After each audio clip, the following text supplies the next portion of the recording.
ഈശോ മിശിഹായ്ക്ക് സ്തുതിയായിരിക്കട്ടെ. ഏപ്രിൽ 18 വെള്ളി. ഇന്ന് ദുഃഖവെള്ളിയാഴ്ച. ഇന്ന് നമുക്ക് പ്രത്യേകമായിട്ട് പഠിക്കുവാൻ ജോലിക്കും മറ്റുമായി വിദേശങ്ങളിലും കേരളത്തിന് പുറത്ത് മറ്റ് സംസ്ഥാനങ്ങളിലുമെല്ലാം ആയിരിക്കുന്ന നമ്മുടെ എല്ലാ സഹോദരങ്ങളെയും ദൈവ തൃക്കരങ്ങളിലേക്ക് സമർപ്പിക്കാം.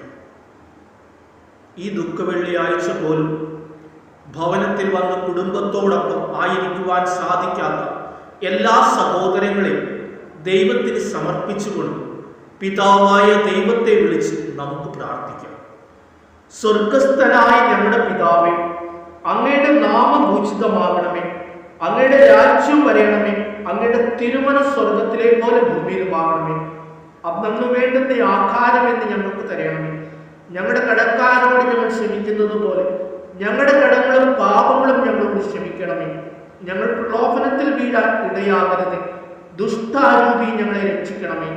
എന്തുകൊണ്ടെന്നാൽ രാജ്യവും ശക്തിയും മഹത്വവും എന്നേക്കും അങ്ങയുടേതാകുന്നു. ആമേൻ. സ്നേഹമുള്ളവരെ, ദുഃഖവെള്ളിയാഴ്ച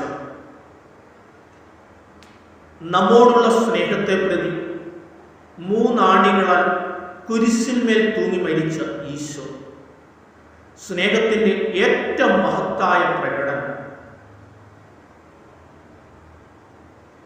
കുരിശിൽ കിടന്നുകൊണ്ട് അവസാനമായി പോലും പിതാവേ, ഇവർ ചെയ്യുന്നത് എന്തെന്ന് അറിയായകയാൽ ഇവരോട് ക്ഷമിക്കണമേ എന്ന് പറഞ്ഞ് ക്ഷമയുടെ സകലത്തിന്റെ വലിയ മാതൃക നമുക്ക് കാണിച്ചു തരുന്നു.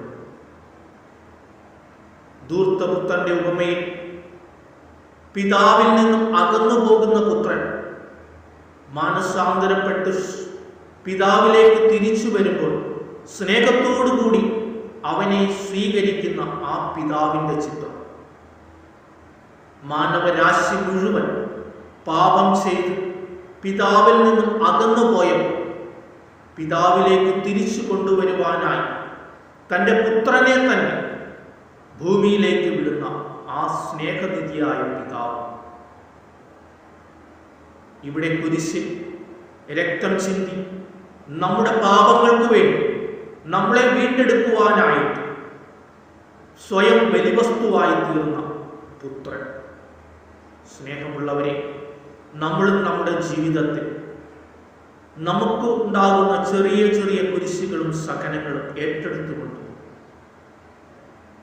അത് ഈശോയുടെ കുരിശോടൊപ്പം ചേർത്തുകൊണ്ട് നമുക്കും രക്ഷ പ്രാപിക്കുവാനായിട്ട് പരിശ്രമിക്കണം.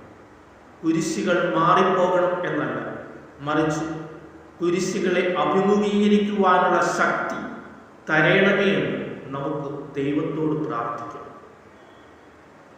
ഓരോ കുരിശുകളും ഓരോ സഹനങ്ങളും നമ്മെ നിത്യജീവിതത്തിലേക്ക് അടുപ്പിക്കുന്ന ഓരോ പടികളാണെന്ന് മനസ്സിലാക്കിക്കൊണ്ട് അതിനെല്ലാം സന്തോഷത്തോടെ ഏറ്റെടുത്തുകൊണ്ട് മുന്നോട്ട് പോകുവാനായിട്ട് നമുക്ക് ഓരോരുത്തർക്കും പരിശ്രമിക്കാം. അതിനുള്ള കൃപ ദൈവം നിങ്ങൾക്ക് നൽകട്ടെ എന്ന് പ്രാർത്ഥിച്ചുകൊണ്ട് പിതാവിൻ്റെയും പുത്രൻ്റെയും പരിശുദ്ധാത്മാവിൻ്റെയും നാമത്തിൽ